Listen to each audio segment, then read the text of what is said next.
ఈరోజు నేను కర్నూలులో ఉన్న మంత్రాలయానికి స్టార్ట్ అవుతున్నా. ఈ మంత్రాలయం కర్ణాటక బార్డర్లో తుంగభద్ర రివర్ ఒడ్డున ఉంటుందన్నమాట. హైదరాబాద్ నుంచి మంత్రాలయానికి 262 కిలోమీటర్స్ ఉంటుంది. 5.5 నుంచి 6 అవర్స్ టైం అయితే పడుతుంది. ఆదోని నుంచి 47 కిలోమీటర్స్ ఉంటుంది. ఫైనల్లీ రీచ్ అయిపోయాను మంత్రాలయానికి. సో ఈ మంత్రాలయంలో చాలా మంచి డెవలప్మెంట్స్ అయితే జరుగుతున్నాయి. వరదలు వచ్చినప్పుడు మొత్తం మునిగిపోయిందంట, మంత్రాలయం మొత్తం మునిగిపోయిందంట. అప్పుడు గవర్నమెంట్ ఏం సపోర్ట్ చేయలేదట. వీటికి వచ్చిన ఫండ్స్తో మొత్తం రీడెవలప్మెంట్ చేశారనేది ఇక్కడ ఒక టాక్ ఉన్నది. మంత్రాలయంలో రాఘవేంద్ర స్వామి మఠం ఉంటుంది, దాన్ని చూద్దాం. స్వామివారి అసలు పేరు వెంకటనాథుడు. 1595లో జన్మించారు. ఇక్కడే కార్ అయితే పార్క్ చేసుకున్నాము. ఇదే కార్ పార్కింగ్. ఇక్కడే అకామిడేషన్స్ ఉంటాయి. ఏసీ, డిలక్స్ చాలా టైప్ ఆఫ్ రూమ్స్ ఉంటాయి అన్నమాట. ఇవే ఆ అకామిడేషన్స్. చూడండి ఈ అకామిడేషన్స్, ఈ రూట్ చూపిస్తుంది ఇక్కడ. కార్ పార్కింగ్ అన్నీ క్లియర్ మ్యాప్స్ ఉంటాయి, డైరెక్షన్స్ ఉంటాయి.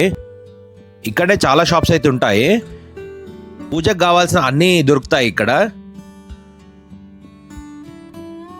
మంత్రాలయానికి షేరింగ్ ఆటోస్లో కూడా రావచ్చు. ఆటోస్ టెంపుల్ ముందటే ఉంటాయి. ఇదే రాఘవేంద్ర స్వామి మఠం టెంపుల్. పురాణాలకు సంబంధించిన సాగర మదనం చిత్రాలు, రాఘవేంద్ర స్వామి జీవిత చరిత్ర చిత్రాలు కనబడతాయి ఇక్కడ.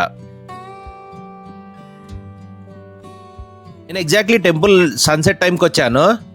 అరౌండ్ ఈవినింగ్ 6 అవుతుంది అనమాట నేను వచ్చిన టైము.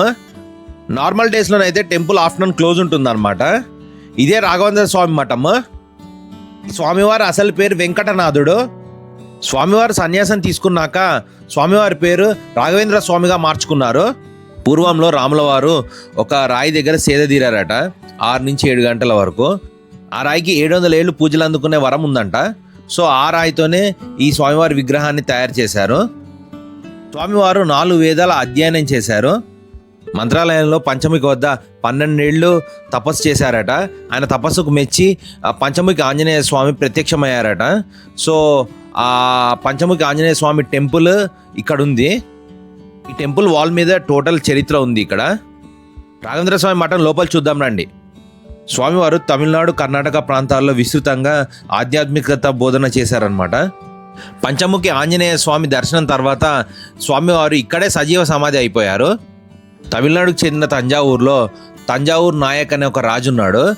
సో ఈ తంజావూరికి ఒకసారి కరువు వచ్చిందనమాట. సో ఆ కరువు 12 ఏళ్ల పాటు ఉంది. ఆ 12 ఏళ్ల పాటు కరువుని తీర్చడానికి ఒక ఆధ్యాత్మికత సజెషన్ కోసము రాఘవేంద్ర స్వామి మఠానికి వచ్చారు. రాఘవేంద్ర స్వామి మఠానికి వస్తే రాఘవేంద్ర స్వామి వారు కొన్ని యాగాలు సజెస్ట్ చేశాడనమాట ఈ రాజుకి. ఈ రాజు ఆ యాగాలు చేసిన తర్వాత వర్షాలు పడ్డాయట. రాజుగారు స్వామివారికి ఒక నెక్లెస్ గిఫ్ట్ ఇచ్చారట. అందులో స్పెషల్ స్టోన్స్, ప్రిషియస్ స్టోన్స్ ఉన్నాయంట. జెంట్స్ షర్ట్ వేసుకొని టెంపుల్ ఇన్సైడ్ నాట్ అలౌడ్. ఈ టెంపుల్ని day light and night light కాంబినేషన్లో చూడాలంటే మనం అరౌండ్ 6 o'clock వెళ్ళాలి. చూడండి ఇది డే లైట్, ఇది చూడండి నైట్ లైట్లో మనకి టోటల్ లైట్స్తోని ఫుల్ షైన్ ఉంటుందన్నమాట. సో టెంపుల్ మొత్తం లైట్స్ వేసిన తర్వాత చాలా డిఫరెంట్ లుక్ ఉంటుంది. సో అందుకే అరౌండ్ 6 to 7 అరౌండ్ మధ్యలో వెళ్తే మీకు 2 టైమింగ్స్ కలిసి వస్తాయి.